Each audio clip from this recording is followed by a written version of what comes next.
It's now time for Talkin' Boxing with Billy C. It began as a podcast, went live on the net, and transformed into a full-blown empire. It's the only daily boxing talk show on the planet, hosted by the only guy with the balls to do it. Many have stepped into the ring. Many have tried to take the belt. And one by one, they've fallen. Another victim of the undisputed heavyweight champion of Boxing Talk Radio. Talkin' Boxing with Billy C is on now. My style is impetuous, my defense is impregnable, and I'm just ferocious. I want your heart.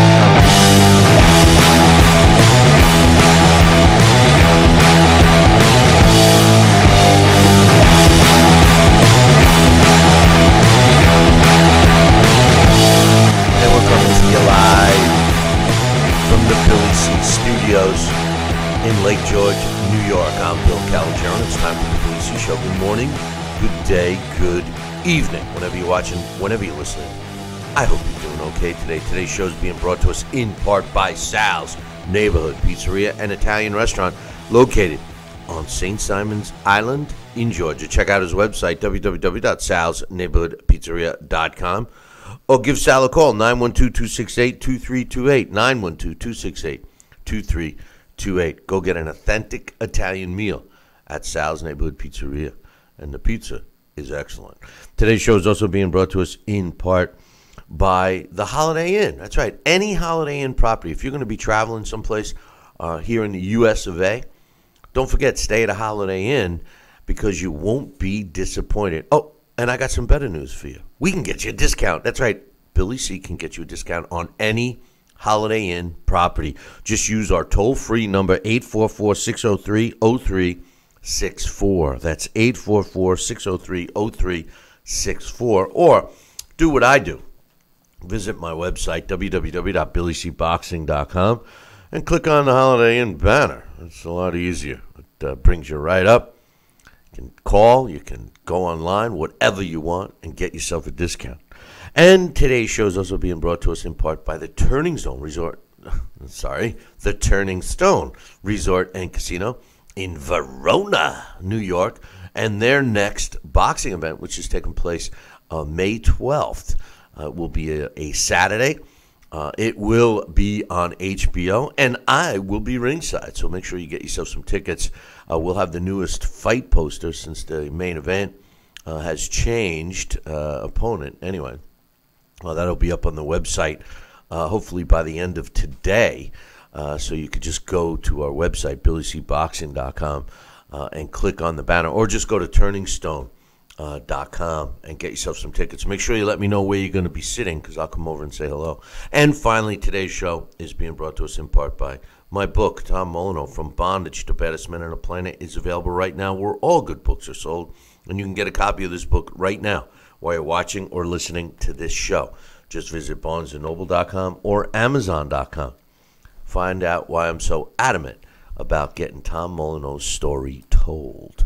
It's a good one, and I'm sure you'll love it if you read it. Coming up a little bit later on this show, we got Boxing Hall of Famer Larry Hazzard scheduled to join us. We'll get his thoughts on some of the fights from this past weekend, and some other things that we're going to throw up at him. Not throw up. We're going to throw up all over him.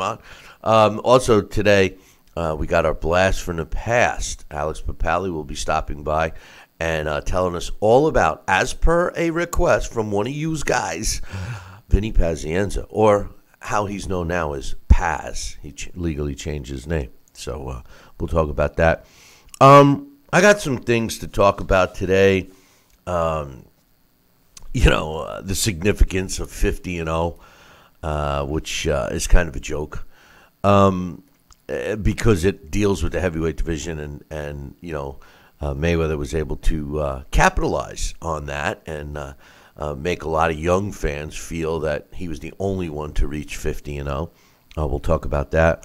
I got some updates. I got the Sadam Ali new opponent, what had happened to his old opponent, et cetera, et cetera. We'll talk about that. But first, I want to kick off the show. Tyson Fury his return, he's obviously getting in shape. He is scheduled to return in June 9th, to be specific. They have not announced an opponent yet for Tyson Fury. But Tyson Fury has been shooting off his mouth, saying that he could beat both, Anthony Joshua and Deontay Wilder, two fighters that most people on the planet feel are the best heavyweights in the world. Some have a difference of opinion on who's the best and who's the second best, but I think all boxing fans agree that AJ and Deontay are the top two. Tyson Fury has stated many, many times that he's going to beat both of them and that he's the best. He's still relatively young. He retired undefeated, had some issues. My question is the return of Tyson Fury going to be beneficial? Is it going to be for the better for the heavyweight division, or is it going to be for the worse of the heavyweight division? Joining me right now to get his thoughts, my man Sal, Rocky Senacola. And Sal, what's your thoughts? Do you think that the return of Tyson Fury will help or hurt the sport of boxing? Wow, that's something I really haven't considered, but I think it could help. He's a fighter. Let's see him come back and fight and get straightened out with all of his earlier dismantling reasons and everything else. If he can come back and get back on a horse and ride, let's see him in the mix. Certainly, the heavyweight division could always use good talent. And Tyson Fury, whether you like him or not, he's got some talent. He's got some ability, and he's got some definite place in the boxing heavyweight division today. So let's see him straighten out, climb up the ladder, and earn his way back into contention. And let's see what he could do against some of these big champs. And if he can get in there and just show us the stuff without the fluff. That's what I want. The stuff without the fluff. Tyson Fury has never been short of words. He's the fluff. He's a talker. Now, I was a big fan of Tyson Fury. I really was. My man Thomas hooked me up with Tyson Fury, my good friend and listener of this show, Thomas Newman, years and years ago, had turned me on. We've always had a big, UK fan base for the show. We are in our 15th year, and we've had quite success over on the other side of the pond. And Thomas was one of these guys that said to me a long time ago, "Hey, have you ever heard of this 6'9" heavyweight, Tyson Fury?" And at the time, I hadn't. And he sent me a link, and it was Tyson Fury's, I believe, second or third fight. And I watched every single fight since then.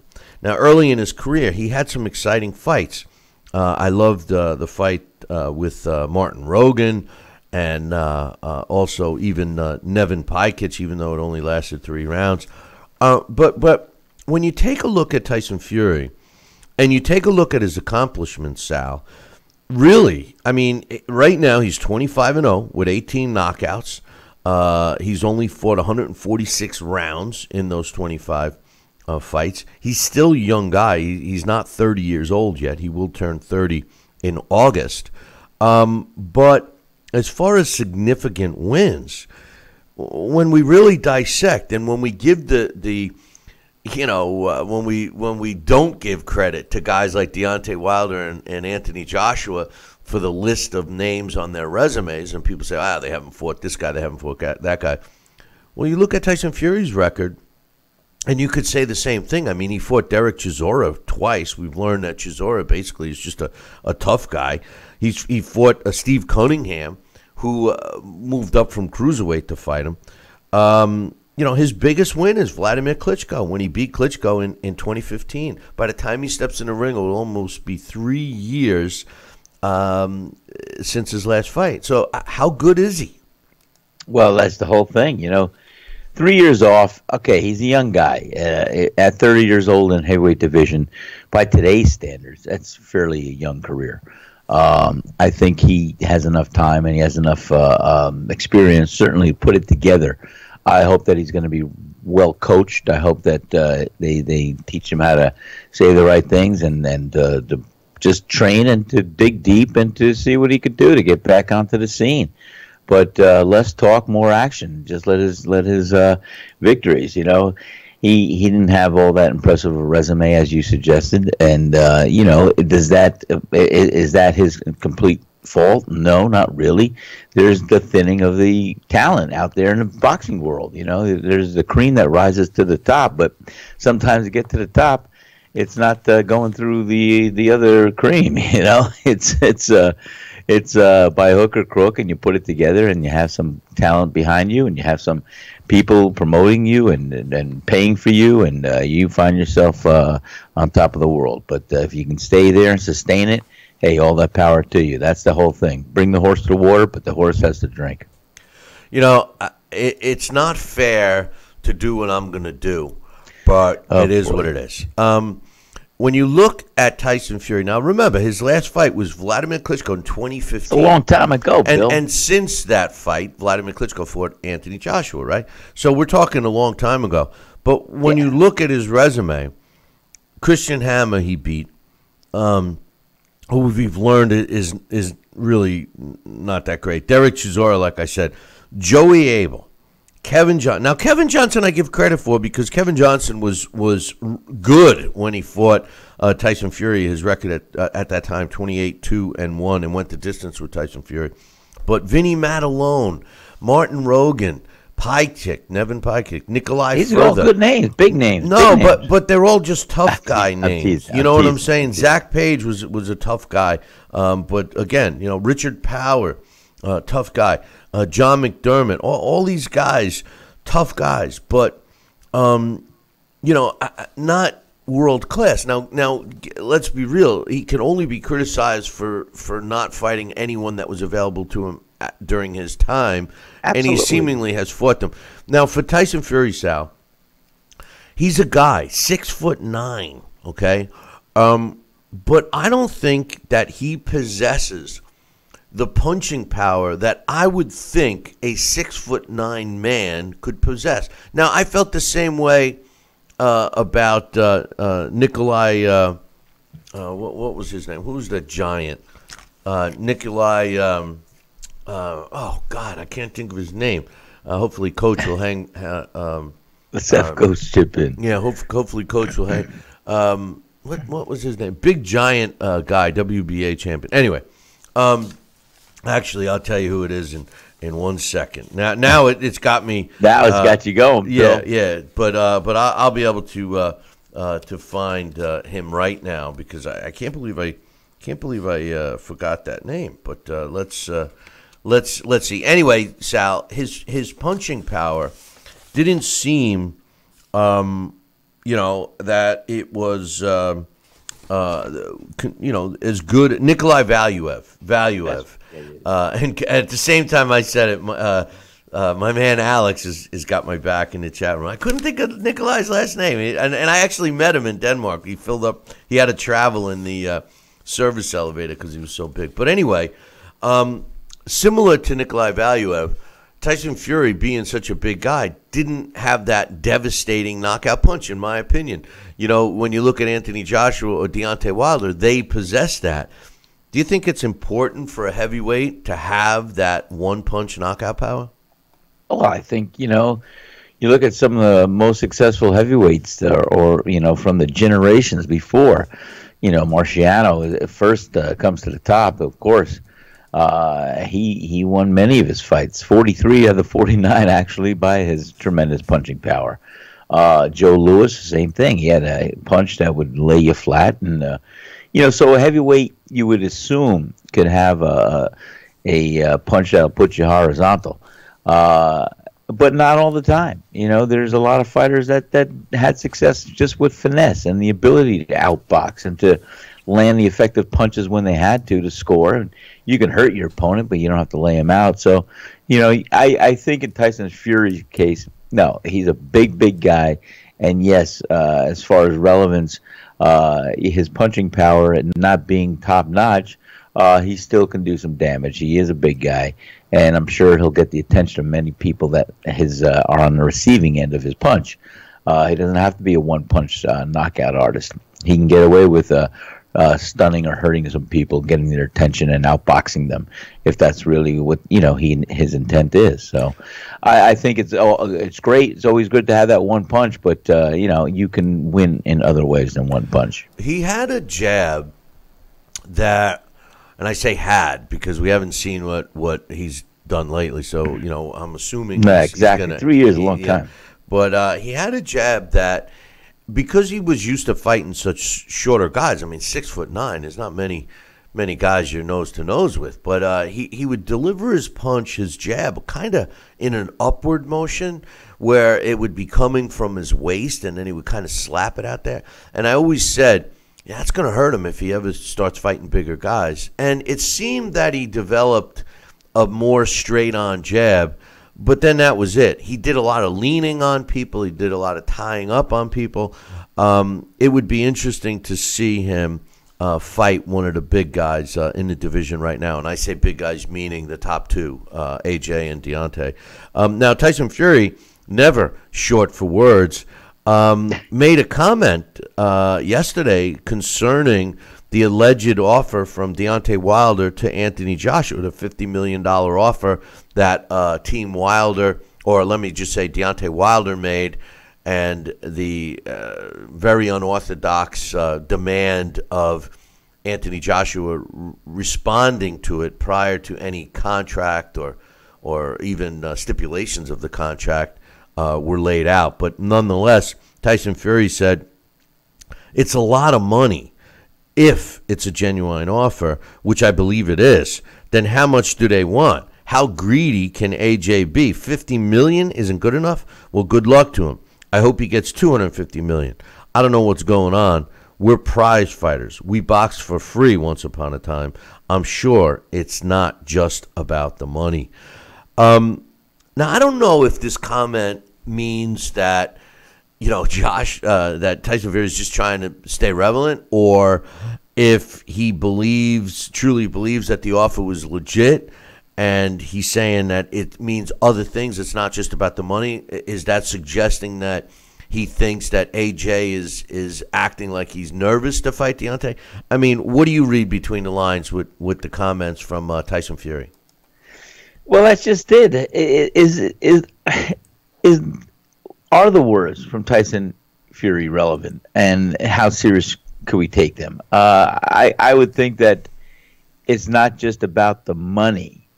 It could mean one of two things. One, as you suggested, that maybe Anthony Joshua might not really want to fight Deontay Wilder because he does, respect that right hand and knows that it's going to hurt if he gets it on the receiving end. Or that, hey, this is a sport of boxing. This is the World Heavyweight Championship title.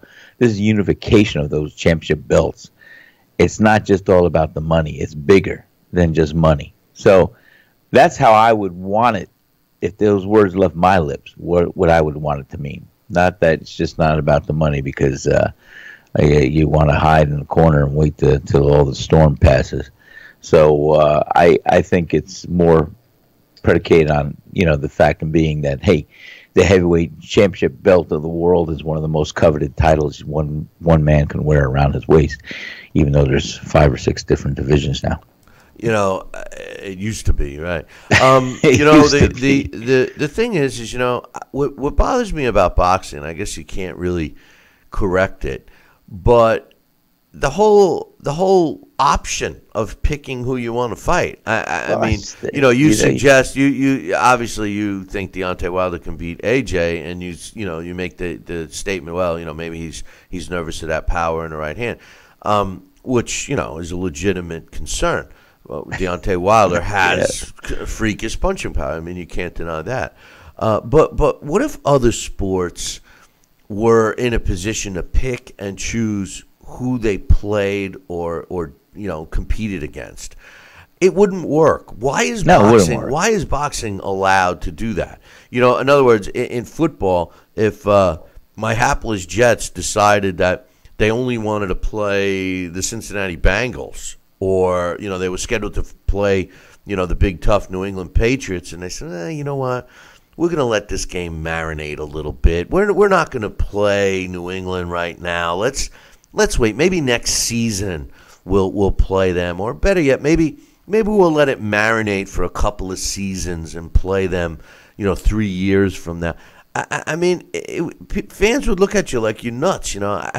Boxing gets to do it, and it's a shame because you have these fights, and we don't even know if Tyson Fury is going to be in the mix. Who knows who he's going to fight in his first fight back? Obviously, we can't expect him to go after a top-notch guy, a very top-notch guy. But, making the statements that he is, you would think that he's going to fight someone that's fairly decent, don't you think? Yeah, I would think that he's got to fight someone with some recognition, some known name, and some entity that's been in the mix. I'm not suggesting that he jumps into the top 10, but yeah, I would think maybe the bottom tier of the top 10, somebody there.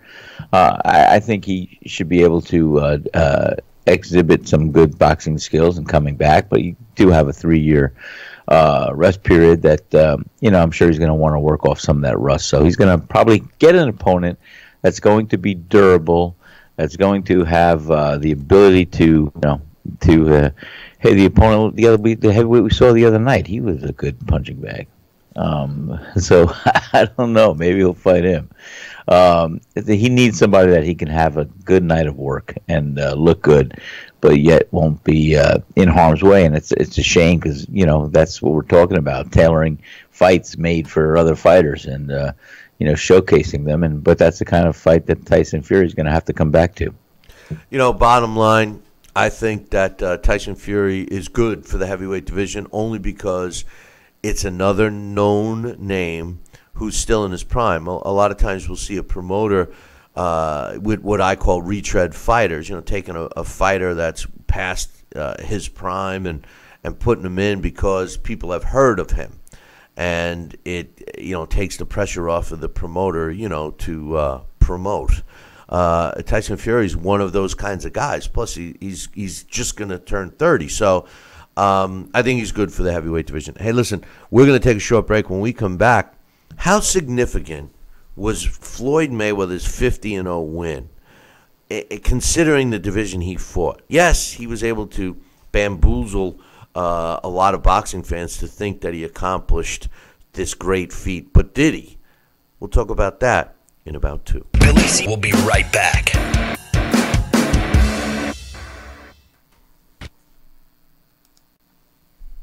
Broken air conditioning, $4,400. Failing refrigerator, $2,500. Don't let outrageous repair and replacement bills like these bust your budget. Get the First American Home Warranty Plan. And when a covered appliance or system breaks, we'll repair it or replace it for you. We had a high-end dishwasher go kaput. They put it in a brand new dishwasher. We have plans that cover air conditioning, most appliances, plus heating, plumbing, electrical systems, and much more. Plans start as low as $25 a month. Why let a major appliance or system break down, bust your budget, or go through the hassle of finding trustworthy service people? Last year alone, we saved our customers over $120 million.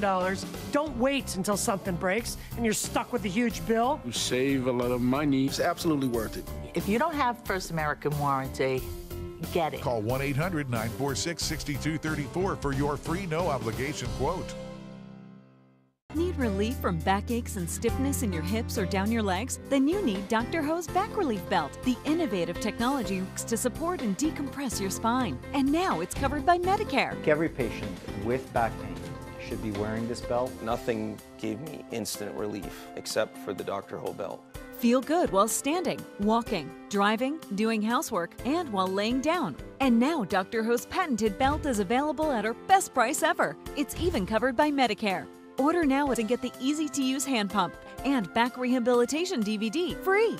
Similar belts can cost you almost $1,000, but my belts won't cost you $500, not $300, not even $200. I will give you my special TV price. And remember, Dr. Ho's belt is covered by Medicare. If you know a friend or family member that suffers with pain, get them my system today. Help them live with less pain, be more active, and get back to doing the things they love. Give them the gift of health. Listen to this important message. If you owe money to the IRS, you will want to hear this. Penalties and interest compound daily on your back taxes, putting you under a mountain of debt. Tax 10,000 has years of experience connecting people with tax resolution specialists. Working through the IRS Fresh Start program, they will handle all the necessary forms, and if you qualify, you may end up saving thousands of dollars. Call Tax 10,000 at 800-773-4604. Are you currently on Medicare? In other words, do you carry the red, white, and blue Medicare card? If so, are you suffering from chronic back pain? If you answered yes, you may be eligible for a pain-relieving back brace covered by Medicare at little to no cost, shipped directly to your home for free. These medical-grade back braces are ideal for lower back pain, arthritis, spinal disorders, and other chronic back problems. Will you qualify for a medical-grade back brace? Call Back Brace America at 1-800-290-8300.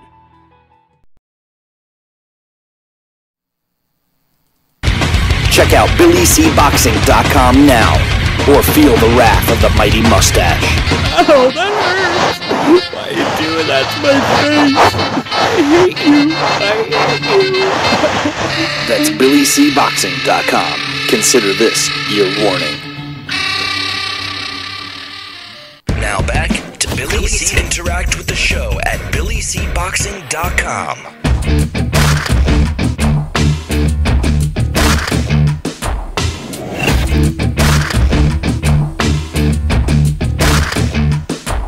And we're back. You're watching and listening to the Billy C. Show. Glad you could be with us. Don't forget, coming up in about 15 minutes, we got Larry Hazzard scheduled to join us. And then our blast from the past this weekend, this week, I should say, Vinny Paz. But, Sal, Floyd Mayweather made a big deal of reaching 49-0 and then 50-0. And you and I have talked about this many, many times on the show, that the 50-0 record, or specifically 49-0, was really only pertained to the heavyweight division. And Rocky Marciano retired as a world heavyweight champion at 49-0. The closest guy to come to him was Larry Holmes before losing to Michael Spinks. And really the only fighter that is active today that has a legitimate shot at tying or even breaking that significant heavyweight 49-0 record is Deontay Wilder. But yesterday, a fighter has gotten to 50-0, so is in the same discussion as Floyd Mayweather. WBC minimum weight or strawweight world champion Wang Hang Menoyothan became the guy to become 50-0 as a world champion in yesterday in someplace, Rochester. I don't even know this country. Ratchasima. Rat Chasmia. He improved to 50-0 with 18 knockouts. He scored a fifth-round knockout over Leroy Estrada to become 50-0. And the funny thing I notice about this is that, people are comparing him with Floyd Mayweather. Like Floyd Mayweather is the only guy to reach 50-0. And let me just say, the significance of 50-0 obviously pertains to the heavyweight division, but the other asterisk next to 50-0 is to retire at 50-0. Many fighters have surpassed 50-0. For all the young boxing fans out there, you got to understand, Mayweather wasn't the first guy to get to 50-0. Many fighters, Jimmy Barry, a Hall of Famer, retired undefeated at 59-0 with 9 draws. That's undefeated, 59-0. I mean, Julio Cesar Chavez fought and won 80 fights before losing for the first 80 time. 80 fights. Jimmy Wild, I don't know how many fights he fought before losing his first time, at least 80 or 90. Ricardo Lopez retired at, I believe, 51-0 with a draw. I mean, a lot of fighters, Sal, have reached that plateau, but only the heavyweight division is the one that you could accomplish something. And the guy that can do that right now, theoretically, is Deontay Wilder. What's your thoughts that Wang Hang made it to 50-0? And should he get the recognition? I mean, Floyd Mayweather made such a big deal about it, and when I talk to young fans, they make it seem like nobody else reached 50-0. Well, that's how it was carved out, and that's how it was showcased. That's how it was presented by Floyd Mayweather, and there's nothing wrong with that. I mean, 50-0 is a great accomplishment. My hat's off to him. My hat's off to this latest gentleman. I mean, there's nothing to be shy about, and you reach the status of 50-0 in professional boxing.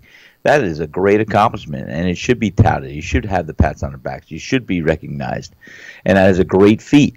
However, we are talking generations ago, and we are talking about the World Professional Boxing World Heavyweight Championship belt. Now, there was once upon a time where that title, or holding that belt, was one of the world's most prestigious and coveted titles one man in the whole universe could ever wear. You were recognized as the World Heavyweight Champion. Not splice, dice, and trice with the different divisions that are belt to the sanctioning bodies, but when you were the world heavyweight champion and you retired with a record of 49 wins, 0 defeats, and 43 KOs as the world heavyweight champion, the most coveted title you could walk around with in the world of sports history at that time, then you know what? It's a big deal. And Rocky Marciano was the man that did it. In the sports, in the world of sports, it's big, but as a heavyweight, or as the heavyweight division goes, there are very, very few fighters that have reached that status of 40-0, let alone 49 wins and 0 defeats. And as we know, Rocky Marciano is the only one right now. Deontay Wilder, as you said, yes, he is on the pathway to meet and possibly beat that standing record. Time will tell. The next couple of years are critical for that.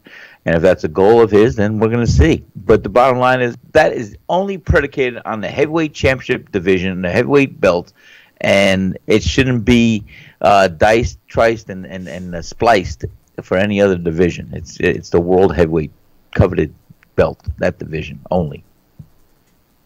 Yeah, it's the only one with the significance. But well, the significance, and like I said, Bill, you and I growing up, when you represented, or there was a world champion, a heavyweight world champion. I mean, the connotation or the aura behind being a world heavyweight champion almost signified saying, "Well, this was the baddest man on the planet." He could beat everybody in every division, everywhere else, and this is the World Heavyweight Championship belt, the most coveted title. That means there's no other person on earth that could beat this one man standing. I mean, that's the old way we used to think, or that was always presented, or the aura behind the World Heavyweight Championship belt. That's the way growing up that we were bred into believing. So, you know, like I said, the 49 wins, 0 defeats, and 43 KOs, that stands alone as an accomplishment in the heavyweight division, and that's how we should look at it, in the heavyweight division, which was once the most prized possession or title that you could wear around your waist in the world of sports history. Speaking of titles, the current WBO junior middleweight champion is Sadam Ali. He's fighting May 12th at the Turning Stone Resort and Casino up in Verona, New York, and I'm going to be ringside for that. Now, Liam Smith, who is ranked #1 in the world by the WBO, was the original opponent for this fight, which was a good fight. But apparently, Smith had to pull out. He's been sick, and announced, over the weekend that he had to pull out of the fight. This was a HBO, it still is an HBO televised card. It was the main event, blah, blah, blah. Well, they quickly found another opponent. And Sadam Ali, who's ranked #4 in the world as a junior middleweight by the computer, 26-1 with 14 knockouts. His one loss, he was stopped. Who's he fighting? He's fighting the undefeated 28-0, 24 by knockouts, Jamie Mugaya. And Mugaya was the same guy who the Nevada State Athletic Commission said no to as a potential opponent for Triple G. Now, Mugaya is a guy that fights normally in the junior middleweight division. So it seems like maybe this opponent is going to be equal to, or should be on paper, to Liam Smith. We won't know until the fight goes on. But I like the opponent. He was in the gym. He wouldn't have been considered for Triple G if he wasn't. So this is a guy that's in shape. He is undefeated, 24 of his 28 wins by knockout. And he's ranked by the WBO at number 4 and the WBC at number 7. Now, where does he fit as far as the computer rankings go? Well, he's ranked at number 17. Sadam Ali ranked number 4. So we'll see what happens. But that's going to be taking place on May 12th at the Turning Stone. And another funny thing about the computer rankings, Sal, I'm starting to do some research for the breakdowns and predictions of the fights for this weekend. And Triple G, as you know, is fighting this weekend. Do you know that the computer has him ranked as middleweight number 2? Do you know that he's not even ranked number 1? And who do you suppose is ranked at number 1 in the world by the computer at middleweight? Wow. Gosh, it can't be Canelo. It is Canelo. It's no Canelo. way! Come on, I was just making a stab at that. And you want to hear something stupid about that? Canelo never really fought as a middleweight. Well, he did. He had the linear championship, and he did win. But remember, he was the guy that was fighting at 155. Remember, they were calling him the 155-pound. Yeah. He wasn't even letting middleweights come in at the same weight. I have one other thing I wanted to mention real quick before we have to put you on hold for a little bit. But Clarissa Shields. Now, I was very active in the female boxing world. I worked with Chevelle Hallback. Together we won multiple world championships in different divisions, et cetera, et cetera. Had a very great run, and love her as a person.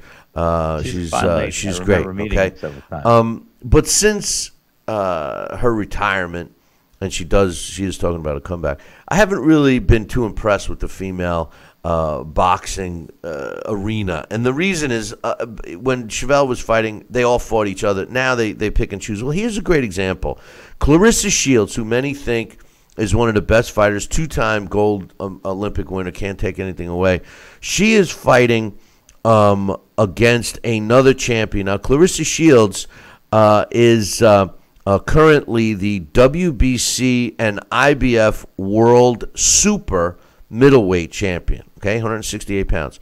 She's going to be fighting the WBA and WBO junior middleweight champion, Hannah Gabriels, they're both going to be fighting for the vacant IBF and WBA middleweight titles.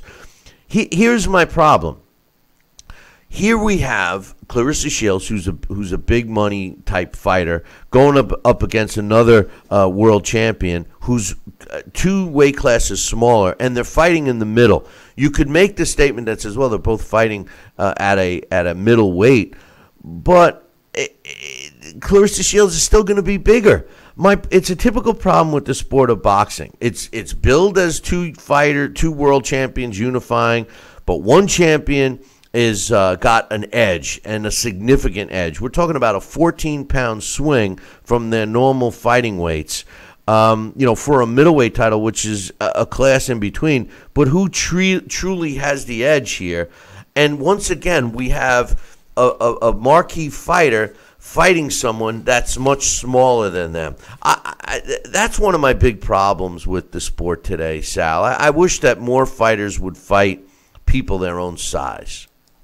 Well, again, you hit a sensitive subject with me too, because I'm not a big fan of the day before weigh-ins, because by the time fight night comes up around, you could have a 20-pound difference in the two fighters entering the ring for the same weight class. So, it's a little disheartening on that level. And not only that, it's dangerous. It's a safety issue. And see, all the feel-good police that try to look over at things, what's going to be in a fighter's or anyone's best interest. That's what they always do. They try to step in and curtail the rules and regulations. Like, I'm a big believer in, the boxing 15 rounds designates the championship rounds. You have round 13, 14, 15.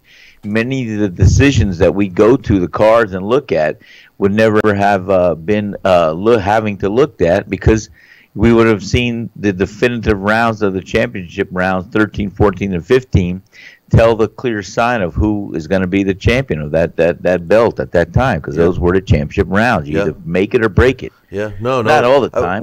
We missed those 15 rounds. Listen, we got to take a break. We're 2 minutes over.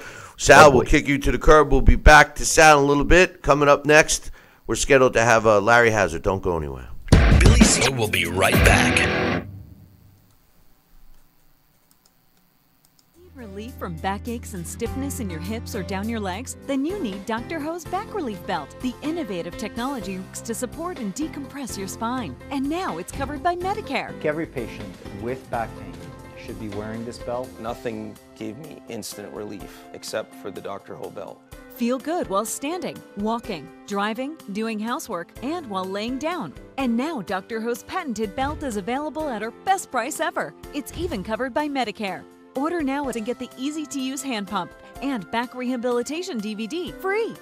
Similar belts can cost you almost $1,000, but my belts won't cost you $500, not $300, not even $200. I will give you my special TV price. And remember, Dr. Ho's belt is covered by Medicare. If you know a friend or family member that suffers with pain, get them my system today. Help them live with less pain, be more active, and get back to doing the things they love. Give them the gift of health. This is important news for women using birth control. Hey, fight fans, check out KOFantasyBoxing.com. KO Fantasy Boxing is boxing's only trademarked fantasy game. Check it out, www.KOFantasyBoxing.com. Select your own gym, your own fighters, track them through a season that can last from 3 months to a year, depending upon which league you join. You got to check this out, man. www.KOFantasyBoxing.com. Join it today. Again, www.KOFantasyBoxing.com, and tell them Billy C sent ya.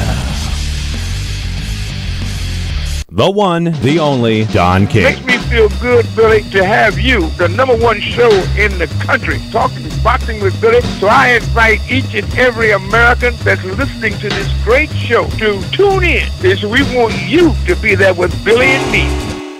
Now back to Talking Boxing with Billy C, the only radio host man enough to take a punch from Mike Tyson. Wait a minute, man. Hold on there. Jeremy, man, I need you to take this one, all right? Wait, what? No way. I can't do this. Need I remind you I'm Billy C, damn it? Now put on that mustache and get in there. Hey, look at me. I'm Billy C.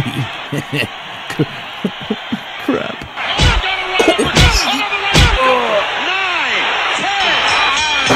The undisputed heavyweight champion of Boxing Talk Radio. It's Talking Boxing with Billy C.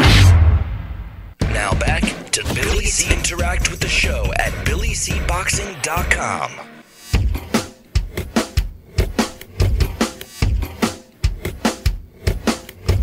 And we're back. You're watching and listening to the Billy C Show. Glad you could be with us. And with us right now, my man Larry Hazzard. Good morning, Larry. What's up, Billy? Not too much, my man. Not too much. Finally, we got a break in weather. There's no more seasons anymore. It goes from, snow to 90 degrees. What happened? We used to have, and then back to snow. Exactly. The only things that can live in this are ticks. This past weekend, a couple fights I want to talk to you about.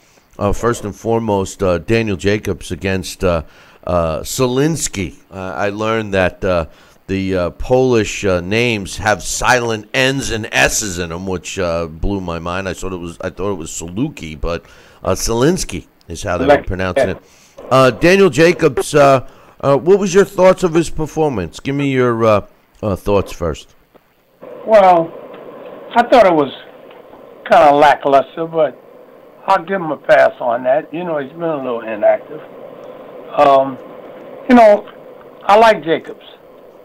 And I always feel that sometimes even your very best fighters, they often fight to the level of the competition. And I kind of think that was the case with Jacobs in that fight. The fight was competitive. It wasn't very boring, but you know, Jacobs wasn't the Jacobs that I'm used to looking at. But I don't take anything away from him. I just think that he was just fighting to the level of the competition in front of him. He won. He won handily. So that's all that counts. He got the W. Do you think that really that's all that counts today? Like a guy like Daniel Jacobs, who you could make a strong case could be, you know, if not the top middleweight out there, at least in the top 3 or 4. In order to maintain that, does he have to always go out there and, you know, like Triple G would say, have a big drama show, or does he get a pass by just, you know, being methodical? And that's what he seemed a little bit like. I mean, I thought it was an exciting fight, and that was because of Solinsky. I thought that he, you know, put on a better performance than I thought he would. But is that what you're thinking about Jacobs, that, you know, he gets the pass because strictly of who he was in there with, and you know, did he lose any value after that fight? I don't really think so. I mean, you know, when you really know, or you think you know the sport, of course it's very competitive. You have to always go out and satisfy your fans.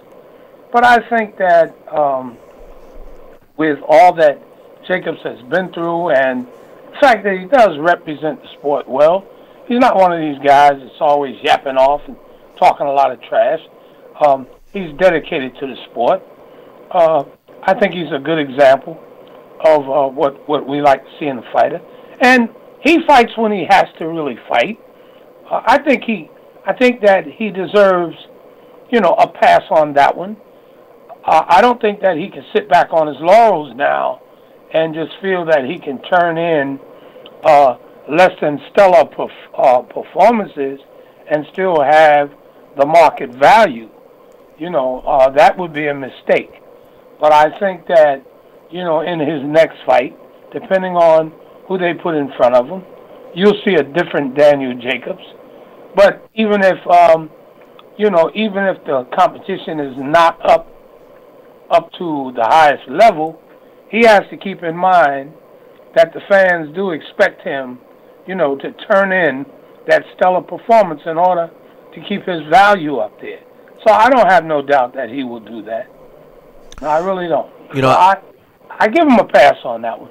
You know, I've been very critical of his trainer over the last couple of years, Andre Rozier, not just with Daniel Jacobs, but with other fighters. I mean, this was a guy that, you know, seemed like he was a Zen master, you know, like he'd always be like the psychiatrist in the corner. And I never really heard him give constructive, you know, instruction, you know, I never, you know. But this past weekend, I noticed a change in Andre Rozier, and I think it was for the better. I think he finally learned how to combine his psychiatry with, you know, constructive instruction.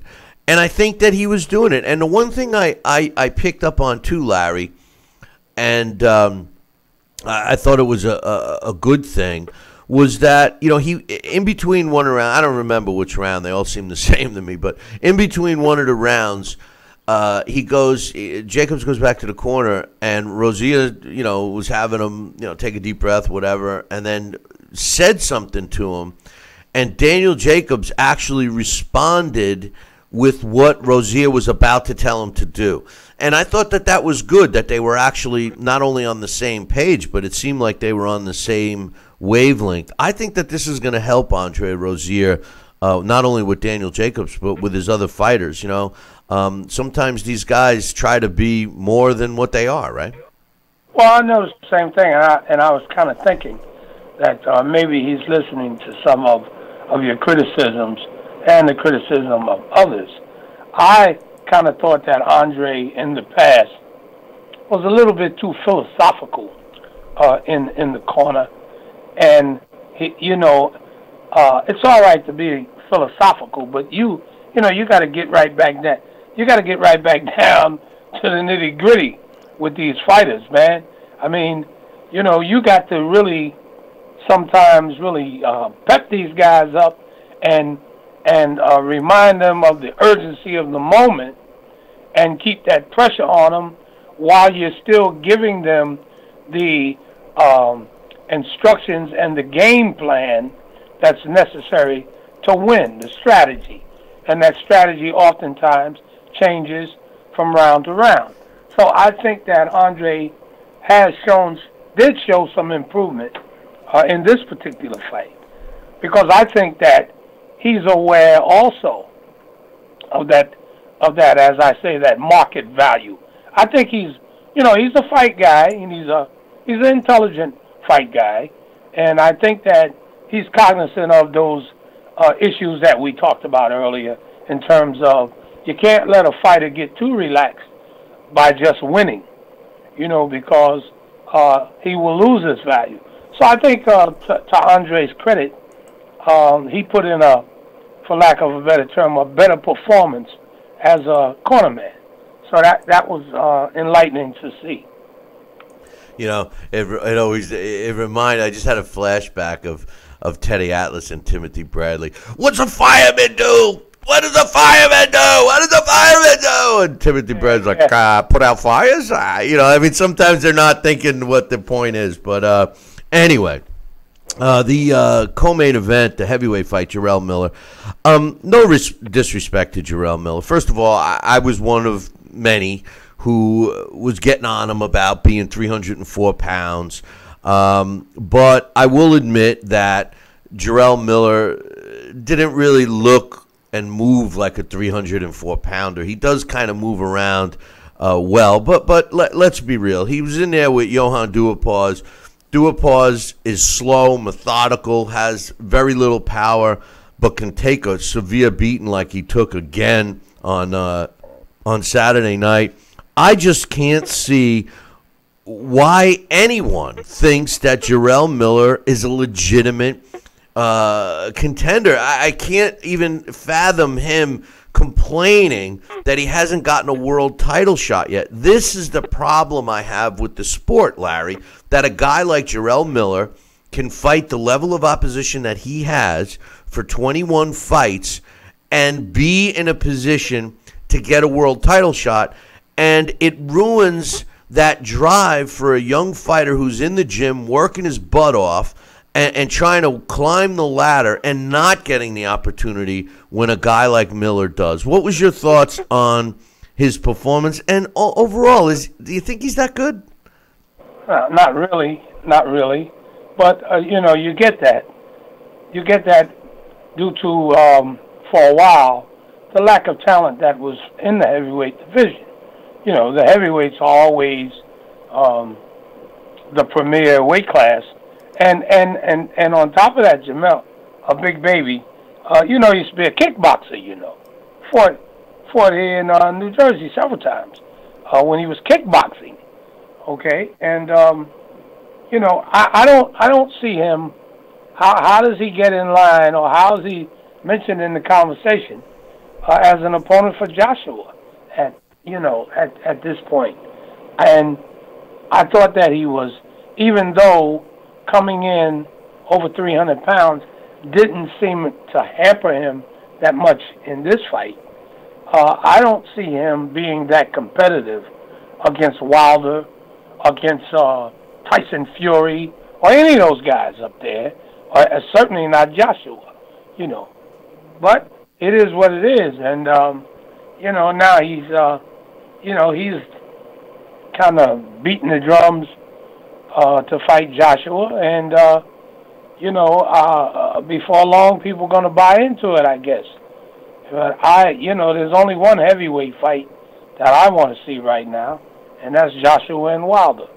And guys like Jarrell Miller, they'll just have to wait their turn. But I don't think that he's qualified to be in that class right now. No. The best fight of the weekend, in my opinion, was Isaac Dogbay beating Jesse Magladeno in what was... I was there, by the way. Larry, that was a thrilling fight. Edgy as seat kind of a fight. I mean, you see the rawness of Dogbay going at it, doing what he does best, volume, taking the chances. And then Magladeno doing, I don't know what he was doing. I don't know why, when he was hurt, where he couldn't even throw a punch, why he's egging Dogbay on. At the end of the fight and at the end of that night, all I could think of was that there's a new guy in town to keep an eye on, and that's Isaac Dogbay. What was your thoughts of the fight and the kid? Hey, I'm telling you, I was there. I was over in Philly. At the Leah Corps Center, because I was, for the kid, Shakur Stevens, he was to be that close. I figured I'd drive over and take a look. But this kid, that was the most exciting fight on that card with that Dogbay. And he reminded me of Mike McCallum. You remember him? Oh, the body snatcher, sure. Oh, my gosh. And this kid really showed me something. The guts. He was, in my opinion, he was losing the fight, okay? And he got off the canvas, and, he turned in quite a performance at the body shots. And, I think he's got something that we can look forward to in the future. I think we see a star on the horizon here. And I thought he turned in a terrific performance, and I look forward to seeing more of him in the future. But it was a terrific fight. I hope we get to see a lot more of him. And the sad truth is he probably got paid zip for this fight. And you watch, he's going to want to make a defense pretty quick so he can finally get a payday, But the co-main with Brian Jennings and Joey Dwejko, I used to be a big fan of Jennings. And I used to always look at him as a combination of Evander Holyfield and Michael Spinks. He fought awkwardly. Really? Well, he fought awkwardly like Spinks. No, I'm not suggesting he was as good as either of those, but I mean his style in the ring. You remember how Michael Spinks, especially when he fought at heavyweight, he fought awkward. Like it always looked like it hurt him more than it hurt his opponent. But he was slick. He would get in there and land punches, and that's what that's what Jennings did. And the other thing was he was always in great shape, like Holyfield, When he lost to Ortiz, I was ringside.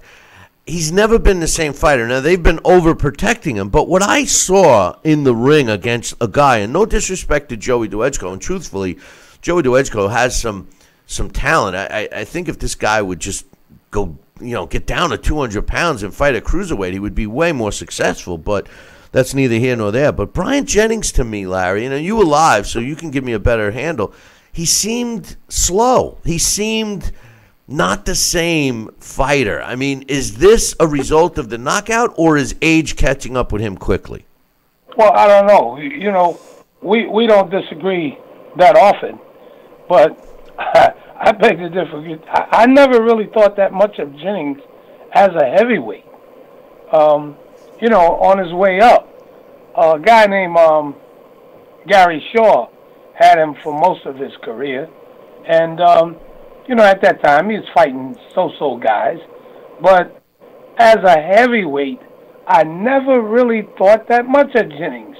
And now I even kind of think less, because he just seems like he's seen his better days whenever he had them. Okay?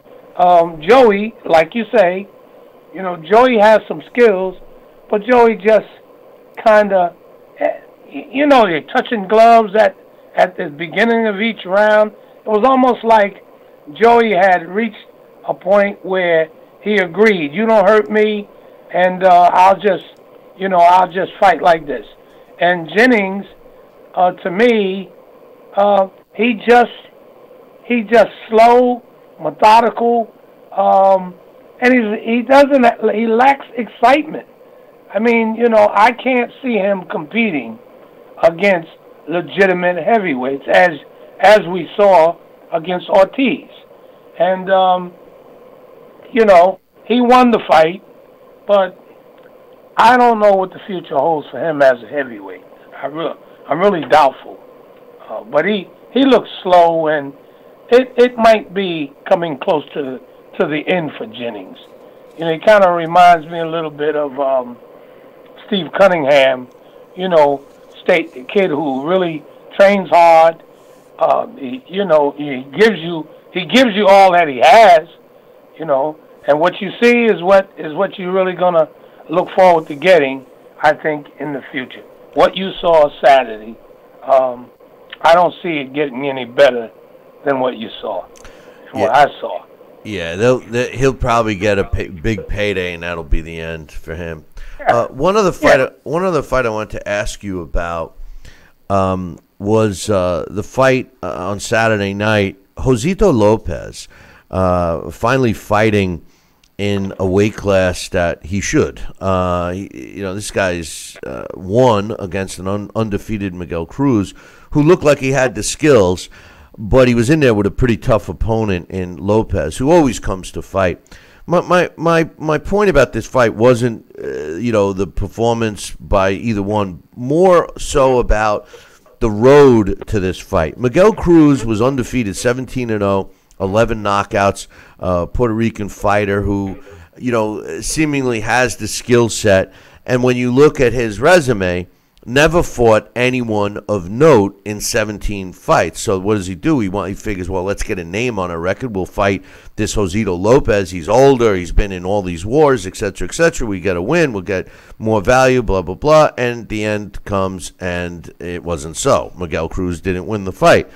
This is my point here, Larry, is that these young fighters who are being protected, overprotected in a way, in most cases, are being hurt because now Miguel Cruz, who's got a loss on his record, all of a sudden the powers that be devalue him because of the loss, when really you could point the finger at the fact that he wasn't tested earlier on against a tough opponent. I'm not saying that he should have fought Josito Lopez earlier, but I'm saying he should have fought a level of fighter in between his opponents that he's fought and Josito Lopez. What's your thoughts? Well, we talk about that all the time, where they want to protect these fighters coming up and how they actually don't realize how much they're hurting the development of the fighter, especially in the early stages of his career, by putting softies in front of him. And not only that, by not putting the type of fighters. There are enough fighters out there. If you got a good matchmaker, a guy that really knows the game, someone who's been around, you have to put the competition in front of a fighter that's going to help him improve on his strong points. Every now and then you throw a southpaw in there, someone who maybe doesn't have such a strong punch, but will give him a different look. That'll help the kid learn how to adjust, change his strategy, and still improve on his overall skills. What they seem to be doing, and I see it happening to a lot of young fighters, the focus is simply on getting the kid a win, building up the record, instead of focusing on building up the kid's skills and the development. And that's where it's a disservice to the fighter. And then all of a sudden, when he goes in against someone with not even the greatest level of skills, but just taking him to another level, he can't adjust. So until that changes, this is what we're going to see time and time again, and we talk about that all the time. That's not how you develop a fighter. You have to develop a fighter. You have to constantly move him gradually up the ladder. Gradually. Put that competition in front of him that's going to test him. You know, and not focus on so much on keeping him undefeated. Because sometimes you can lose a fight or two and win at the same time. Because the experience that you get and actually the guy that you lose to could really teach you something, teach you some valuable lessons for your next time out. So until trainers and managers and promoters, until they accept that fact, we're going to constantly see this. It's a shame because, like you said, you know, fighters do learn from their mistakes, just like we do, you know, other aspects of life, you know. So, hey, one last thing I wanted to ask you. Tyson Fury getting back into the ring June 9th. You know, a guy never short on words. But my question is, with the return of Tyson Fury, do you think that he's going to help the heavyweight division or hurt the heavyweight division? You know, because I pointed out earlier today, you know, no disrespect to Tyson Fury, because he's actually a fighter that I followed, you know, since he's been a pro, and I liked. But the truth is he really didn't beat anybody aside from Klitschko. Is he going to make an impact? How's he going to? What's the heavyweight division going to be like with Tyson Fury, in your opinion? Well, I mean, I don't think he can hurt it. I don't think he can hurt it that much. Okay, I mean, you're talking about a guy like Jamel Miller fighting and being mentioned along there with the bigger mix. He did beat Klitschko. Okay. He hasn't fought, you know, he hasn't beaten anyone of note since then. But I think that he carries a certain mystique. He carries a certain mystique with him that I think he might even be an asset to the heavyweight division right now. And he talks just enough trash to keep you wondering, you know. So I don't think he can hurt it. I'm looking forward to him returning. Well, he's going to be returning in June, so we'll get a good idea what he does. So anyway, Larry, Triple G fights this weekend. We will be talking about that next week, my man. Okay, buddy. All right, you have a good one, brother. Okay, enjoy some of that weather. I'm trying. That's for sure. Thanks, Larry. Okay.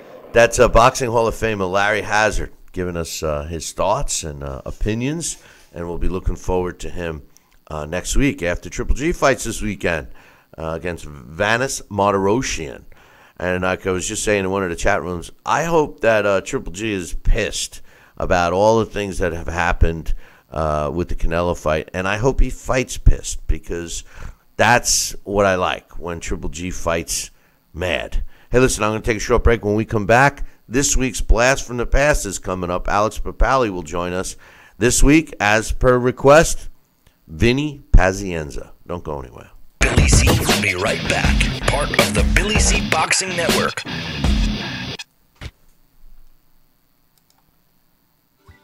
Snacking has never been this exciting. At Graze.com, we combine wholesome ingredients with the flavors we all love to create over 100 exciting snacks, like these. We'd love to send you a Graze sampler box for free. Just go to Graze.com, enter the code ENJOY36, and we'll mail your free box to your home or office. Join thousands of Grazers already in love with our exciting snacks. So come to Graze.com for your first box free. Need relief from backaches and stiffness in your hips or down your legs? Then you need Dr. Ho's Back Relief Belt. The innovative technology works to support and decompress your spine. And now it's covered by Medicare. Every patient with back pain should be wearing this belt. Nothing gave me instant relief except for the Dr. Ho belt. Feel good while standing, walking, driving, doing housework, and while laying down. And now Dr. Ho's patented belt is available at our best price ever. It's even covered by Medicare. Order now and get the easy-to-use hand pump and back rehabilitation DVD free. You know, similar belts can cost you almost $1,000, but my belts won't cost you $500, not $300, not even $200. I will give you my special TV price. And remember, Dr. Ho's belt is covered by Medicare. If you know a friend or family member that suffers with pain, get them my system today. Help them live with less pain, be more active, and get back to doing the things they love. Give them the gift of health. Listen to this important message. If you owe money to the IRS, you will want to hear this. Penalties and interest compound daily on your back taxes, putting you under a mountain of debt. Tax 10,000 has years of experience connecting people with tax resolution specialists. Working through the IRS Fresh Start program, they will handle all the necessary forms, and if you qualify, you may end up saving thousands of dollars. Call Tax 10,000 at 800-773-4604. Endless pools are an incredible alternative to traditional pools, making it easy and inexpensive to swim at home. Exercise year-round against a smooth current set to your desired pace and temperature. With our new underwater treadmill, you can walk or run without stressing your joints. Endless pools are simple to install and even simpler to maintain. The water stays crystal clear with almost no chlorine. Call for your free idea kit and experience the freedom of swimming at home.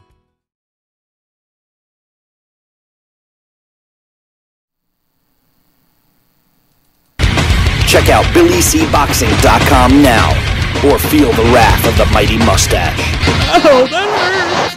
Why are you doing that to my face? I hate you.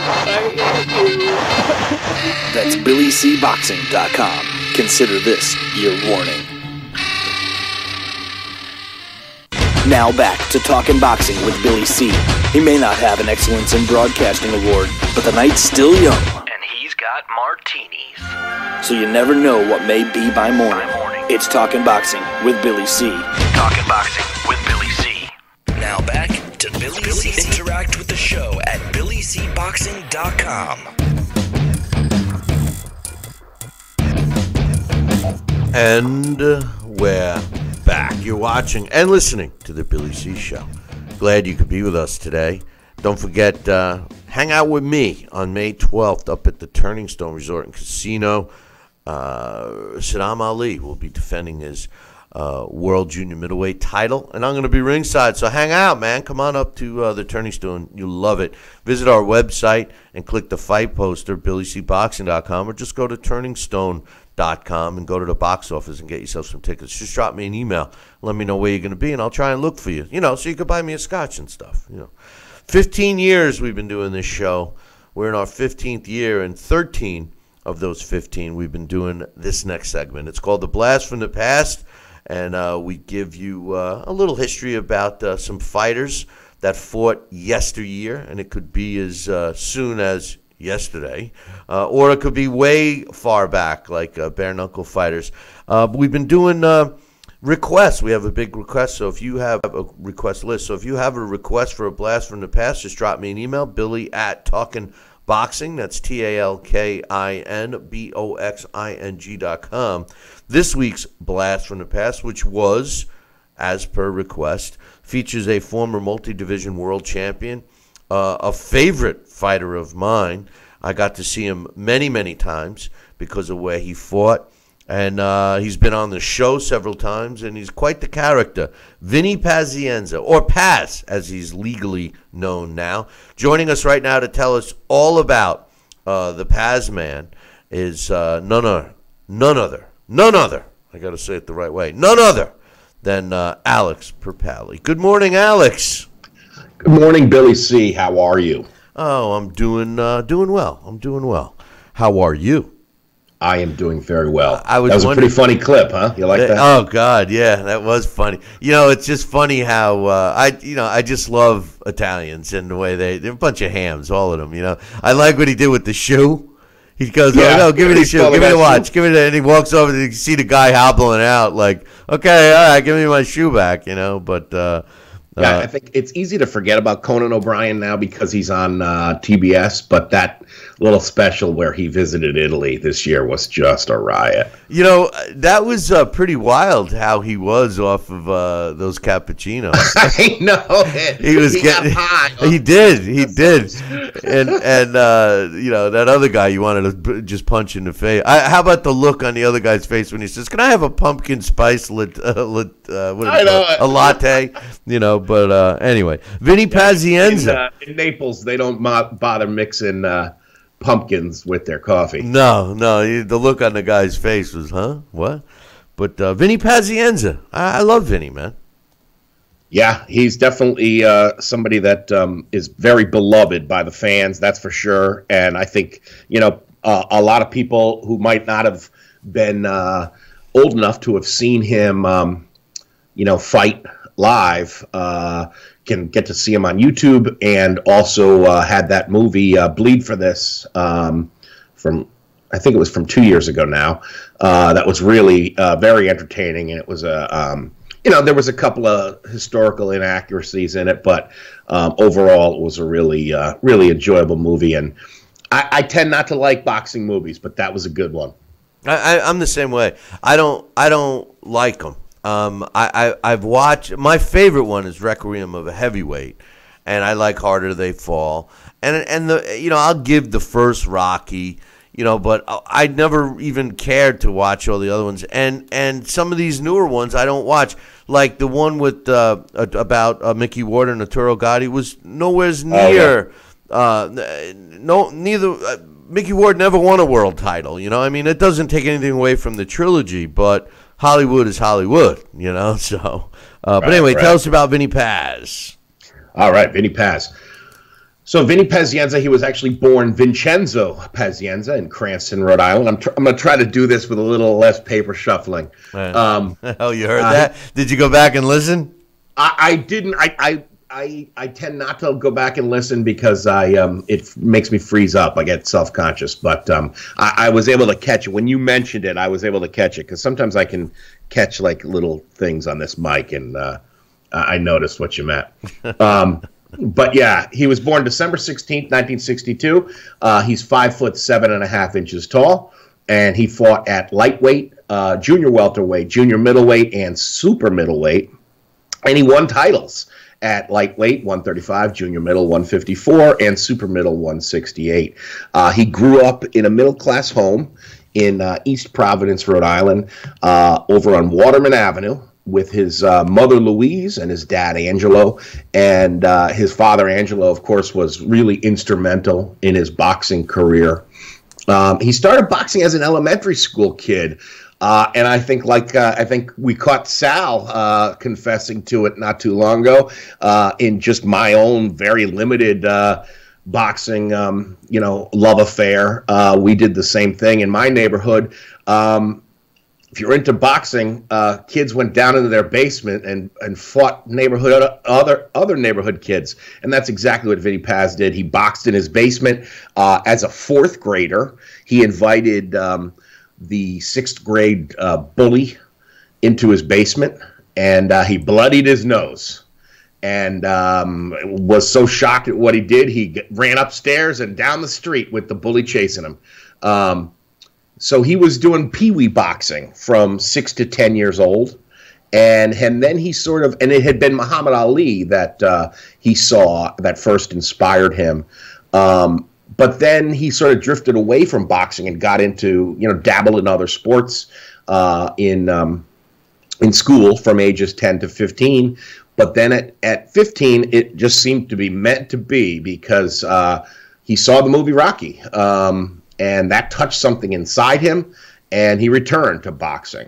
And as an amateur, the rumors that everybody talked about was how just incredibly speedy he was and how elusive. I can remember, just being first learning boxing at the New Haven Boys Club, and the coach there had seen Paz in the amateurs. I guess because in New England, a lot of guys fight in the Holyoke Golden Gloves, and I'm pretty sure that's where Paz, first won some regional amateur titles. And there was a rumor, I wasn't able to verify this, but there was a rumor back then that he was so elusive that he actually, in the amateurs, he actually won a round without throwing a punch, just like Willie Pep. Now, I can't verify that. That's something, if I ever met him, I'd love to ask him about that. But, yeah, he was a very speedy, sort of a frenzied fighter. He was always in punching range. He had really quick hands. The nickname he had, of course, was the Tasmanian Devil, which is a reference to the Warner Brothers character, the Tasmanian Devil, which, if you've seen the cartoons, and I can't believe there's kids out there today that probably never saw those cartoons, but the Tasmanian Devil, he was, he's basically a whirlwind, and that's how Paz used to fight. Yeah, well, that's what made him so exciting. He threw punches in bunches, and that's pretty much where that Tasmanian Devil came from. He just threw so many punches. I never really, it's funny that you mentioned that he won a round without throwing a punch. As much of head movement that Vinny Paz had, and if you watch any of his fights, you see him. I mean, it was just instilled in him, most likely at such an early age. I mean, as soon as the bell rang, he was like a chicken. His head was bobbing up and down. I mean, he was constantly moving his head, which I could see being elusive. But aside from that, he did have a tendency to throw his punches from a wide angle, and I would think that he would have been more susceptible to being hit than he was. I never really thought of him as a great defensive fighter, to be honest with you, Alex. I always looked at him as an offensive threat and a guy with lots of heart, and a guy that if he wasn't losing pints of blood during a fight, he just wasn't happy, because he was a bleeder, and there'd be more entertaining fights going on with the way he used to plead with referees, doctors in his corners not to stop fights than what was happening in the ring sometimes. Yeah, I mean, that's the thing that's amazing about him. His durability is really the stuff of legend, but you could cut him. But it didn't seem like you could hurt him. And even, as we'll get to, even with, some of his medical trials and tribulations, he would forego anesthesia. So the guy, I think there's something genetic, though, because I was reading that at one point when he was a kid, his mom, Louise Pazienza, went food shopping and was, doing the grocery shopping, and I guess she fell down. Well, she gathered up her groceries and came home and, struggled to get everything in the house, put all the groceries away. And it was only at that moment that she said, you know what, there's something wrong with my knee. And it was broken in 3 places. So, there's some kind of genetic toughness, I think, when you have a mom like that. I'll tell a quick story about Vinny Paz. I've met him several times. We've hung out a little bit. He's been on the show. And one time he was telling me this story. They call him the Vampire because when I used to do the show at between 5 and 7 a.m., we got Vinny on. Everybody said, "Oh my God, you're getting him on! You're getting him on that early? Geez, he usually doesn't wake up till 2 or 3 in the afternoon." I said, "I know." We caught him on his way home. He was just getting home at 5 a.m. That was the only reason they call him the Vampire. But anyway. Vinny was telling me the story. This was after his career, and prior to the new movie that you had mentioned that came out, I Bleed for This, there was another movie that was put out on Vinny Pazienza, and it didn't get the recognition, and I think there was a book as well. It was a CD or something that Vinny put out on his own, and what it was. And I actually have a copy of it. What it was unknown to Vinny. His mom, now both his parents had passed away, after his career and between the time he was telling me this story. So they were both gone when he was telling me the story. Apparently, Vinny, when he was going through the house, was up in the attic, and he found video of every single fight that he was in, that, either was on TV or his mom somehow got video of the fight. Never told Vinny that she had these, because she acted like she didn't want anything to do with the fight. She wouldn't watch them. She wouldn't go ringside. She was never there. And Vinny said, one of the biggest surprises I ever got was finding that box of all his fights on video that his mom did. And I thought that was I thought it was a great story, because here he legitimately didn't know, and she was so adamant about not wanting to be present, but here she was at home watching him on TV, recording him. You know what I mean? That is wild. Yeah, that's a nice little treasure that you find that he must have found. Boy, yeah, I'd love to see that sometime. That sounds really cool. Yeah, he said. Yeah, it's weird, because when he returned from the broken neck, that fight was against Luis Santana, and it looks like it was a Tuesday night fight. It was on a Fox. I believe it was the first. He opened the Fox Theater at Foxwoods. It was December 15th, 1992. Carl Daniels was on the card. The schoolboy Darren Van Horn and David Tua. And unfortunately, that fight is not on YouTube, which I was a little surprised, because so much from the USA Network fight days is on YouTube. But yeah, just to, one of his, the stuff of legend in terms of, or highlight reel moments from his career was, and this is a little bit I want to read from Phil Berger article. Phil Berger was New York Times boxing writer, who was one of my favorites in the 80s. And I just like this. Against Melvin Paul in November 1985, Pazienza whirled his right arm around and around, and when it stopped, he had landed on Paul's jaw, a knockout blow that became a television highlight against Pazienza's first big-time opponent. If you're a boxing fan, if you watch the sport for a while, you've probably seen this clip, because it is amazing, where he just does a little boom and it scores the knockout blow. It's awesome.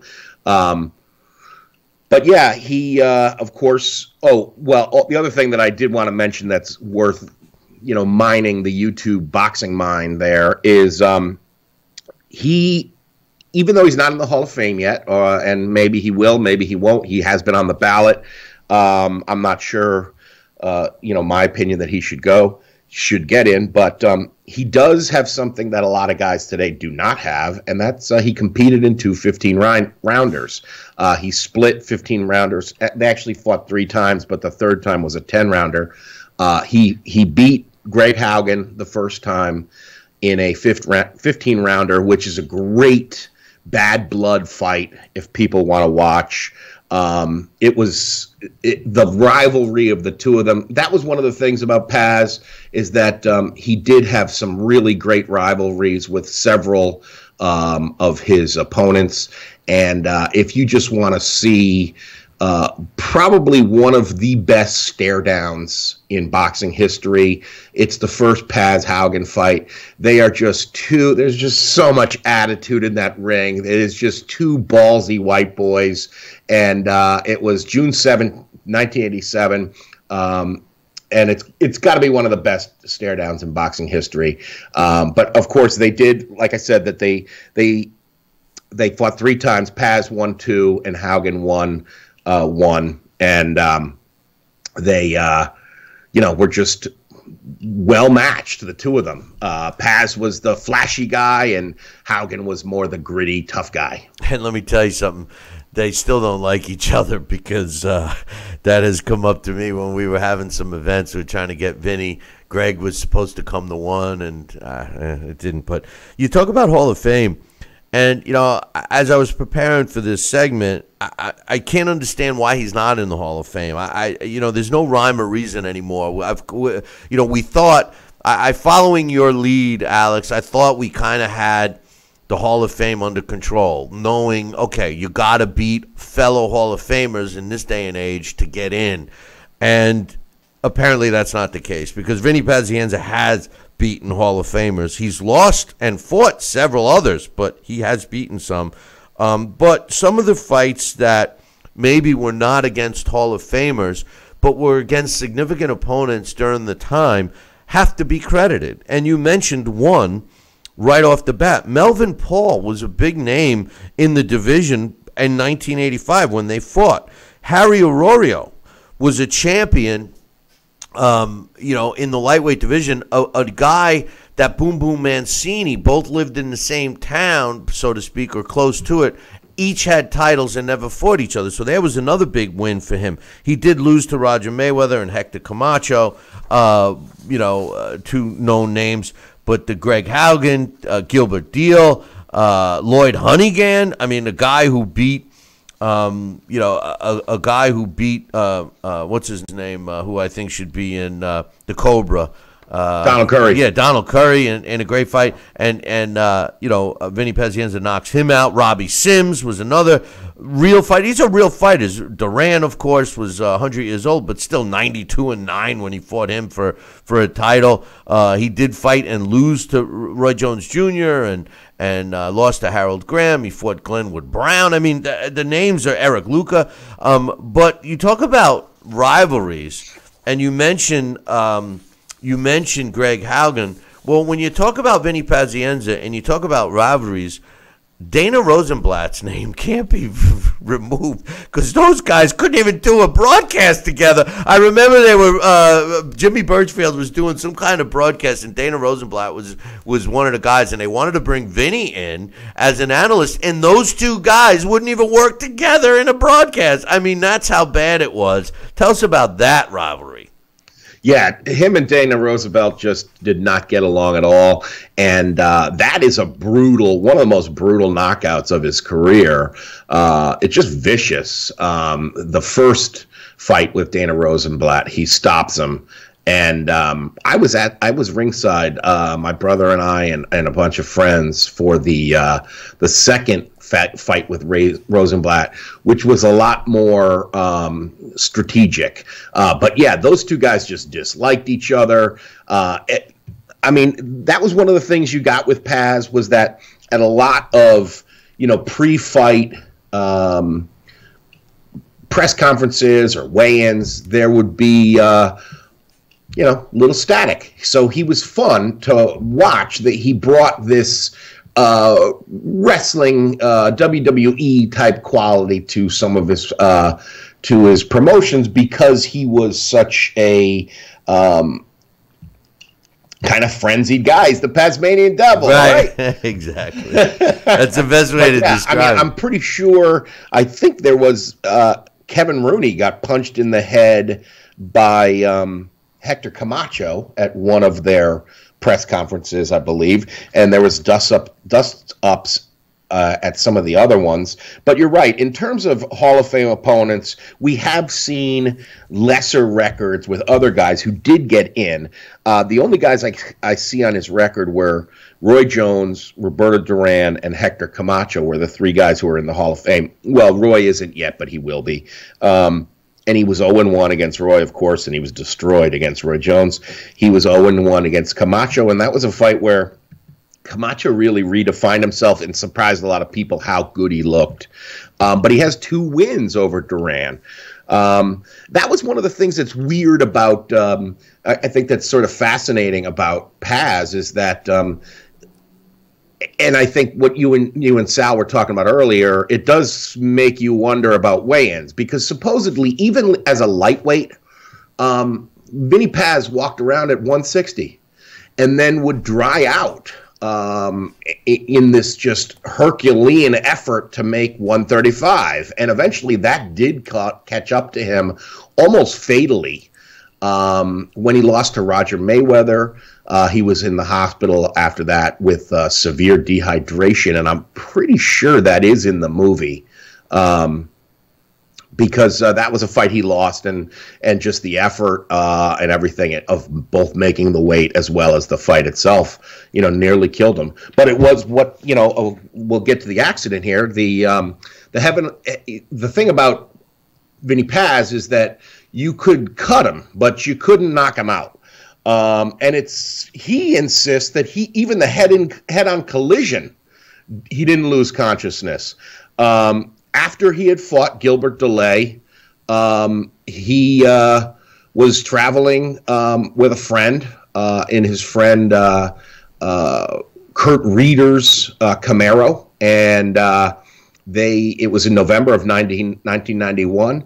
And they skidded in wet weather. They had a head-on collision. They had to pry Paz out of the car.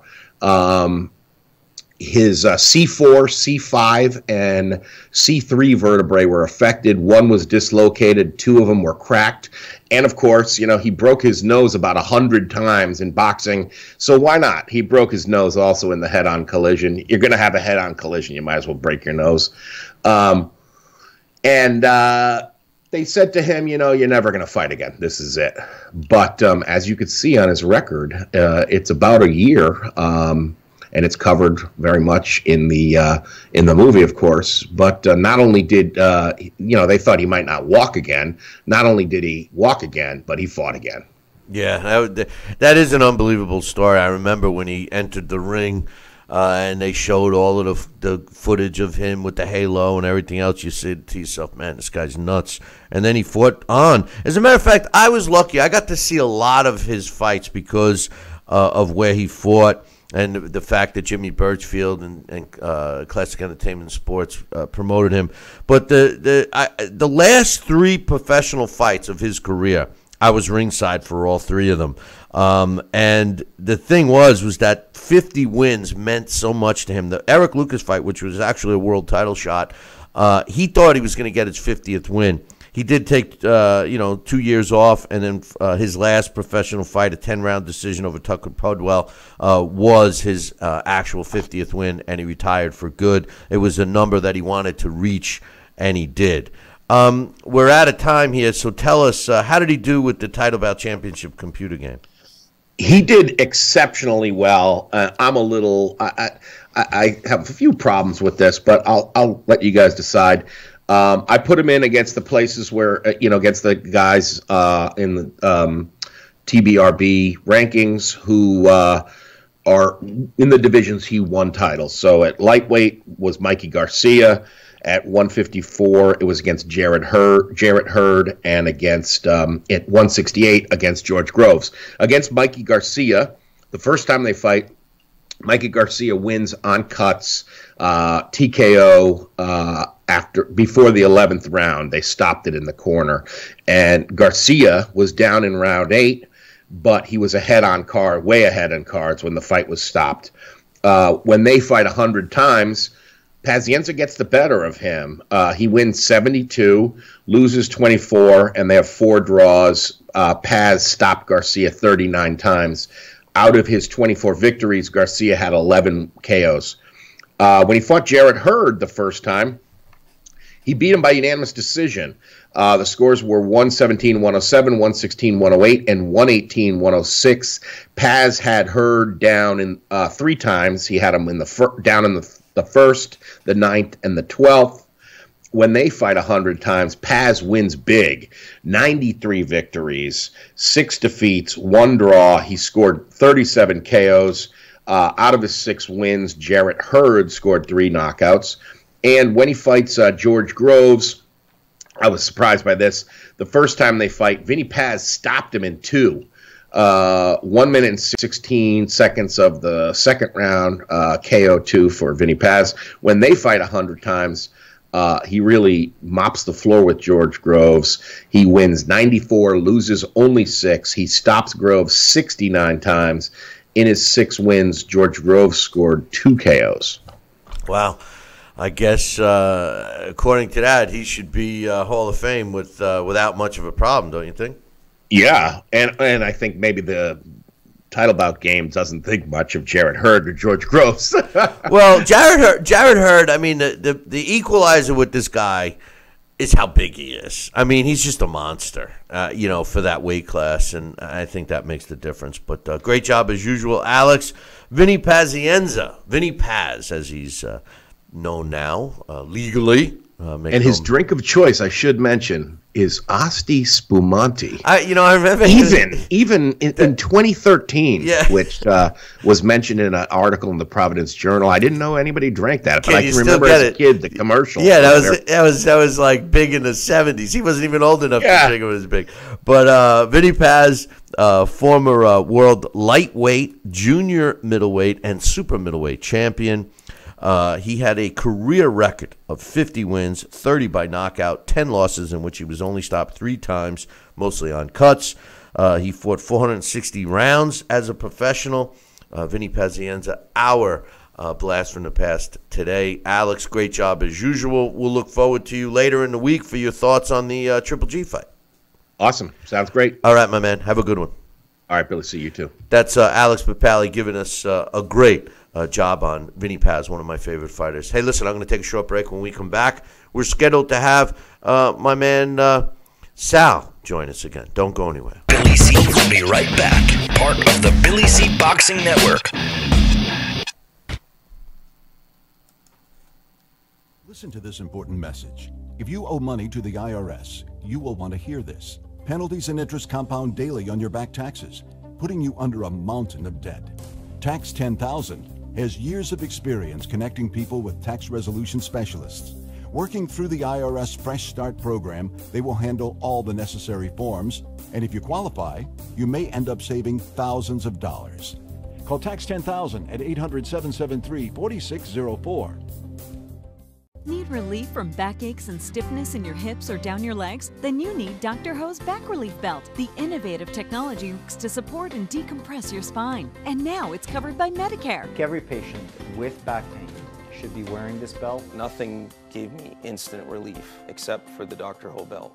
Feel good while standing, walking, driving, doing housework, and while laying down. And now Dr. Ho's patented belt is available at our best price ever. It's even covered by Medicare.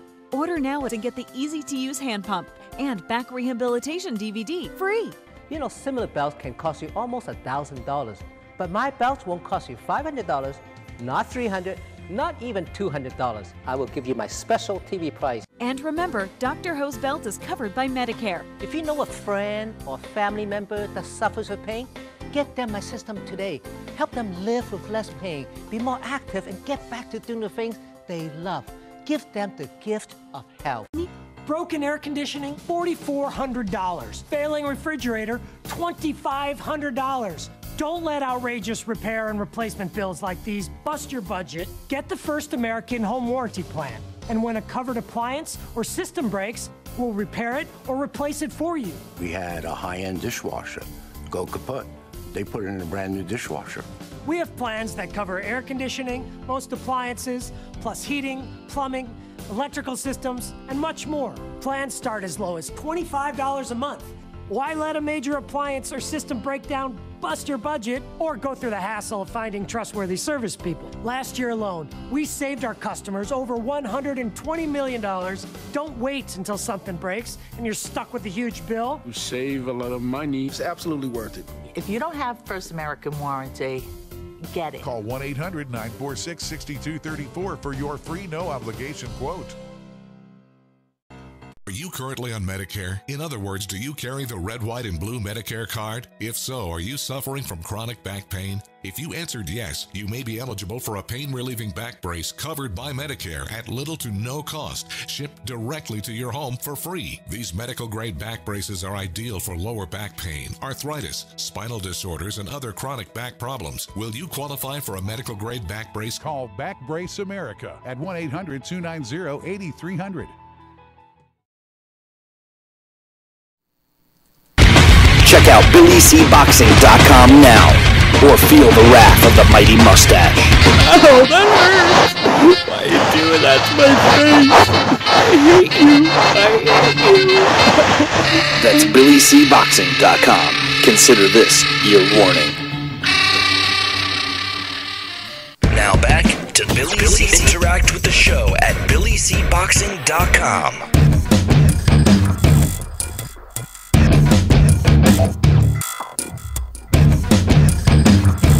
And we're back. You're watching and listening to the Billy C. Show. Glad you could be with us. And back with us now is my man Sal Rocky Senecola. And Sal, before we get to the next point here, we just did a blast from the past on my man Vinny Paz, and I know you know Vinny very well. You guys trained together, and what was your thoughts on Vinny Pazienza as a fighter, and should he be in the Hall of Fame?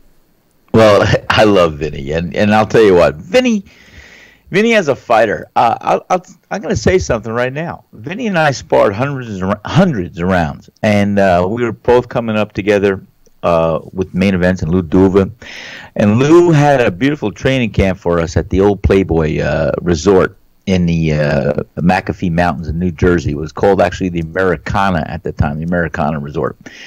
And that was a great training camp. And Vinny and I would often have opportunities there to spar with Roberto Duran, who was one of the other training camp fighters there that would come there. And that's the first time I think Vinny sparred with Duran, and did a good job. And I was a better fighter after sparring with Vinny for a multitude of times. I mean, hundreds of times we would spar. And Vinny had a way with his style of fighting. He was very fast. And he was always moving his head, moving side to side, and it was something that I would have to counter and learn and to adapt to get the best of, or to try and compete on that level. And it was good. It was great. It made me a better fighter sparring with him. And Vinny had a very good career. In fact, both of us, we were undefeated coming up, and we fought on a lot of the main event cards together. They would tout us, the newspapers, and especially in Patterson. I think Joe Cesari was one of the writers there, and sports. And Joe took a liking to Vinny and myself. And I think he was the original guy that dubbed us or coined us the Bruise Brothers. And there are many photos. In fact, I should have brought one today from my pizzeria that hang on my wall with Vinny and I, like the Blues Brothers, with old John Belushi and Dan Aykroyd, or whoever it was, Bill Murray. And so Vinny and I would have our glasses on, and we'd be out after gym training, and we'd be side by side, and we were known as the Bruise Brothers. The papers would tout us as the Bruise Brothers fight again. So Vinny I know very well. I've been up to Cranston, and he's been down at Jersey. He's a great fighter, great man. I love Vinny. In fact, I sent him a text message last night, and I think that Vinny should be in the Boxing Hall of Fame. I mean, he's beaten some great guys. He's been in some wars, and Alex made a good point that he was one of the last fighters that would fought 15 rounds. That are, still could say that they fought 15 rounds. So my hat's off to Vinny. Vinny belongs in the International Boxing Hall of Fame, and I'd like to be there the day he gets inducted. So I love Vinny Pazienza. He was a tremendous fighter. Heck of a character. I mean, we always had fun times. In training camp, I told a story one time around here. We would be in the same room at the Americana. We were roommates, and at the training camp, and we would run the parameter of the golf country club at Great Gorge. And we would be chasing the geese, the Canadian geese and the ducks and all these mallards, and that was our impression or emulation of Rocky when he gotta chase the chicken. You gotta catch that chicken, you'll be greased lightning. And so Vinny and I would be all over the golf course tackling these poor birds and diving after them, But so we had a lot of good times. We cut it up quite a bit. He was a jokester, a character, and when you can make it light and make it fun. We enjoyed it, and yes, there were plenty of ladies around that time. He was a big fan of the ladies, as I was in a sense, and so we enjoyed it. It was a good reign to run with Vinny at that time. He still loves him. He's a great guy. And, so do I. He's a great guy, but no doubt about it. And you're right. Boxing doesn't have the characters that it once had, and it had characters way past. I mean the 80s to me, I know it was 30 years ago, but the 80s to me doesn't seem like it was as long ago as it really was. Yeah. But when you think even beyond that, the 50s, the 40s, the 30s, the 20s, I mean, there were so many characters. Today, you could make an argument, Floyd Mayweather character to a degree, but not the same. The types of characters we have today are either becoming characters in a way because of their outside the ring antics or the way they are, with their mouth running, their lips and stuff like that. It's different. It's different. We don't have the Vinny Pazienzas, and it's a shame. The last great character, in my opinion, in the sport of boxing was Mike Tyson. You could make an argument that Deontay and AJ are forming, personalities, persona outside right now. Deontay Wilder more for a negative because of his, antics, pounding his chest, saying he's the best, but people recognize that. Anthony Joshua, the anti-Deontay Wilder, he's more reserved, more professional, it seems, more polished, but still. Nowhere near a Vinny Pazienza or Roberto Duran or Mike Tyson or even Sugar Ray Leonard, So yeah, we're missing those big time. Yesterday, one of the things I wanted to talk about, we didn't get a chance to, so I said we were going to talk about it today, was that the WBC. Now, the WBC is a sanctioning body. And they're not different than any other sanctioning body. The other sanctioning bodies all feel that they are the sport of boxing. And the WBC is no different. As a matter of fact, the WBC takes it a step further. I mean, they're blind to any other fighter other than their own fighters.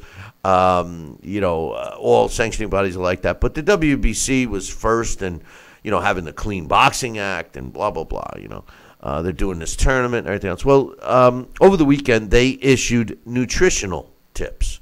Dr. Philip Goglia, who has got the title of WBC Nutrition Committee Chairman, listed 10 nutritional tips that will make everyone, not just fighters, live better and be healthier. So I wanted to share these with you, Sal. I can't wait to hear it, boy. That's great. I'll tell you. This is the WBC, and Dr. Philip Goglia, who's the committee chairman, must be a very knowledgeable person. And this doctor has put together the top 10 nutrition tips that everyone should follow. So number 1, do not skip meals. That's a nutritional tip. Do not skip meals. Okay. Which just makes a lot of sense. I've heard a lot of stuff on that and how important it is, and nobody put it to me better than a nutritionist that I knew and explained to me how your system works, your metabolism. If you eat when you wake up, it starts. It's like a furnace. You start a fire, and then you got to feed that fire with food all day long, and that's how you burn stuff. And it worked for me. He says the second tip is always try to eat in order. Now, I don't know. You can interpret that a couple of different ways. I mean, does that mean that you eat breakfast first, lunch second, and dinner third, or could you mix it up and have dinner first and lunch second? Or does that mean your vegetables first? I was just gonna say, or does that mean eat your vegetables first and save your meat? I mean, I'm a guy who loves to mix my stuff together. I mean, I mean, you put. I used to make a stew, or I used to put all my food together and put it in a pile and just chomp away. Right. There's a million ways to eat. Eating is entertainment. Listen, you put mashed potatoes on my plate, and whatever else is on my plate is mixed in with the mashed potatoes. I love it, So I'm already failing these top 10 tips. The number 3 is consume the correct amount of water. When you're going to put out a nutritional list that people should follow, you should actually be a little more specific. So consume the correct amount of water. Gosh, I wish I knew what that number was. How much is the correct amount of water? But nonetheless, probably 16 ounces. They say eight ounce glasses, I think, a day. But number 4, don't let yourself. This is a good one. Now, I'm sure Dr. Philip Gogaglia really, is a very educated person, and you can tell how much thought and importance have gone into these top 10 things. Number 4 is an important nutritional tip. Don't let yourself get hungry. Don't let yourself get hungry. Number 5 is remember that protein repairs muscle and carbohydrates provide the energy source. That's so true. People, you know, you would read old time fighters. Oh, I had a piece of steak before, blah blah blah. Really, they didn't know. You know, the meat was good, but the energy source was the plate of pasta that they had. But number 6 is there are no fats in carbohydrates. Fat is found in protein. So there's no fat in the spaghetti, but there is fat in the steak. So it's true. Stay away from yeast, mold, gluten, dairy. Dairy. So breads and dairy. Stay away from. No cheesecake? Oh, God. No pizza? Number 8, use dry seasonings and rubs to create different flavors. Wait a minute. Now, wait. This should just be nutritional value, not taste. This I know. That's what I'm saying. And this is the WBC actually published this as, you know, trying to separate. I mean, he's pretty close. There's some good tips there. Like I said, I'm a student of Dr. Robert Haas, Eat to Win. Yeah, but Sal, a lot of these things are just rhetoric. Yeah, a lot of it's theory. I want more substance. I want more facts. You know. Hey, don't forget. Rub on that one. Hey, don't forget. that meal rubs me the wrong way. Hey, don't forget. Number 2, always eat in order. Damn, I wish he meant what order do I eat? It's like scoring. It's like scoring about always scoring the criteria in the right order. What is the right order? You know. But anyway, number 9, do not rely on vitamins to fill a nutritional gap. Vitamins won't fix a pizza. So wait a minute, he says stay away from gluten. No, what is he talking about? They're saying if you. I think the way I interpret it is if you eat a pizza, don't throw down a few vitamins to supplement the vites you didn't get with the pizza. I don't know. I always do every day. Take my dailies. And listen to this. This one is a little confusing to do. This is number 10. Consume protein and vegetables only for dinner. Okay. Consume protein and vegetables only for dinner. Does that mean that you have meat and vegetables only for dinner, no starch?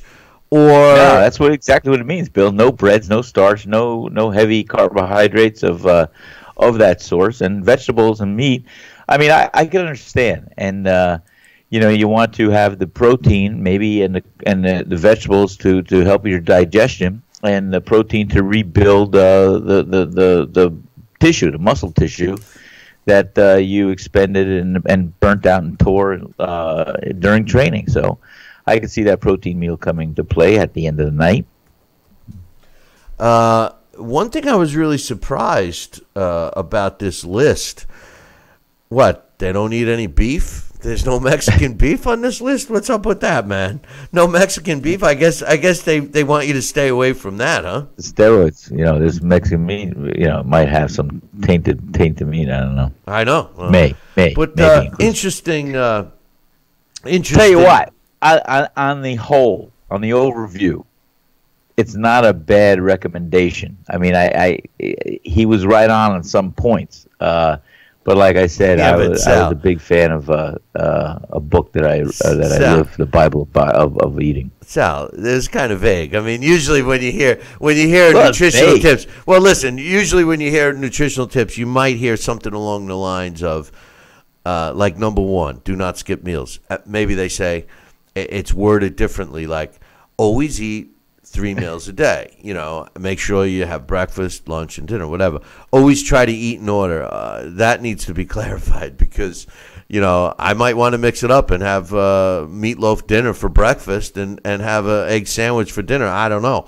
You know, consume the right amount No of water. starches for dinner, Bill. You can't have a sandwich. Well, what they say, that's right. They say, consume the correct amount of water. Well, they should have put how much water you should say. Don't let yourself get hungry.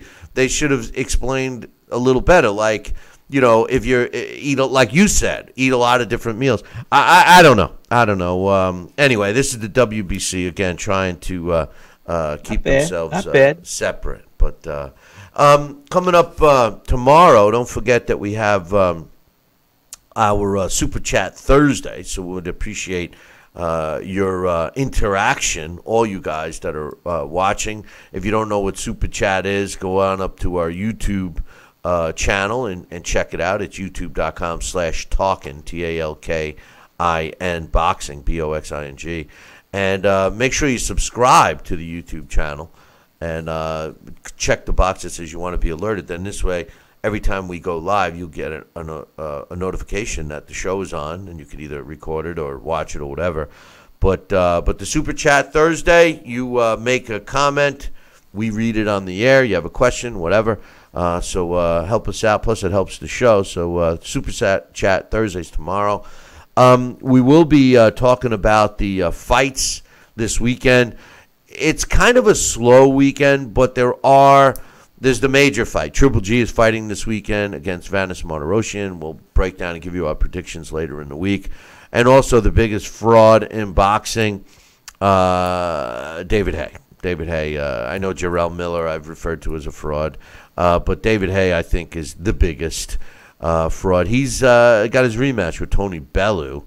Let's just hope he doesn't fall down a flight of stairs between now and Saturday. But, I'm not anticipating an interesting fight at all. David Haye is, we'll break it down later in the week. But in any event, still haven't heard anything about the potential showdown between AJ and Deontay Wilder.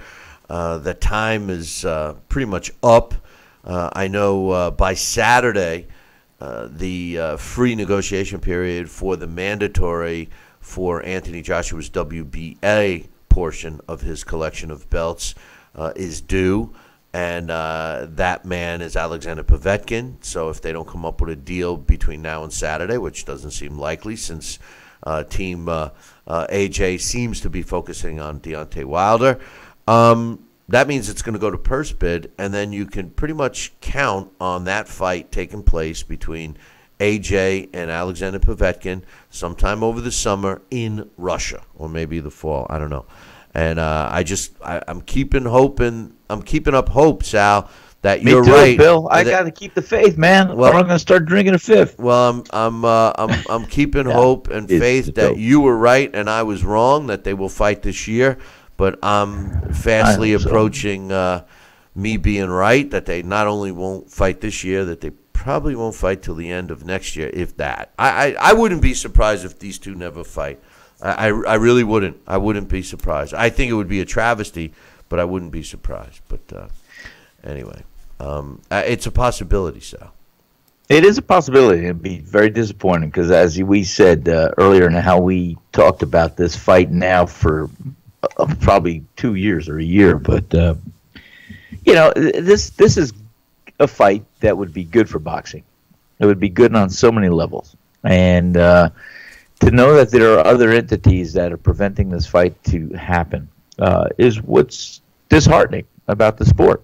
And hopefully, like I assumed or say and wish for every day, that they're already knocking it out behind closed doors, and without giving us any of the privy to know what's happening, and we're just going to hear it in the next 24 hours or so. Bingo! Here we got the fight. Here's what's happening. We're going to see it. But that's the most disheartening part of this whole thing, is the fact that apparently Team Wilder has not even, they've canceled their meetings with Hearn, and they're not communicating. This is multiple reports say that they're not. That they were stuck on the fact that Anthony Joshua needed to accept first before they came up with a contract, which is the most ridiculous thing I've ever heard. He's already said through a tweet that let's roll, let's do it. So I don't know what they mean by accepting, but that's neither here nor there. Let's get into our trivia question. Yes. Our trivia question is the same one as yesterday because nobody's got it correctly answered. So if you're the first one to email me the correct answer, Billy at Talkin' Boxing. That's TalkinBoxing.com. You'll win your very own copy of the Title Bout Championship computer game. So I'm going to read this question one time, then I'm going to read it again with a hint. All right, because I want to give another copy of this game away. Same game Alex used for our Blast from the Past on Vinny Paz today. The question is, I once stopped the undefeated record of a fighter. Then a week later, I beat his brother. I once stopped the undefeated record of a fighter. Then a week later, I beat his brother. Who am I? If you're the first one to email me, Billy at Talkin' Boxing, TalkinBoxing.com, you'll win your very own copy of the Title Bout Championship computer game. I'm going to read it one more time with a big hint, a big hint. I once stopped the undefeated record of a fighter. Then a week later, I beat his brother. Who am I? The big hint is this guy's name. His initials are T. C. Oh boy. C. So if you're Top Cat, I used to love that. If you're the first one to email me the correct answer, you'll win the prize. Billy at Talkin' Boxing, TalkinBoxing.com. On this day in boxing history, May 2nd, in 1998, Hassan Sharifi wins a 12-round decision over Keith Holmes to win the WBC World middleweight title, and that took place in France. On this day in 1989, Mugachai Kidasiman wins a 12-round decision over Tacy Magolas to win the IBF World Junior Flyweight title. Took place in Bangkok. On this day in 1924, Young Stribling wins a 10-round decision over Tommy Burns in their fight that took place in Toronto, Canada in 1924. On this day in 1947, Sandy Sadler knocks out Joe Brown in 2 rounds of their scheduled 10-round bantamweight fight. 10-round fight in New Orleans. Wasn't bantamweight. And finally, on this day, May 2nd, in 1903, Stanley Ketchel makes his pro debut with a first-round knockout of Kid Tracy in Butte, Montana.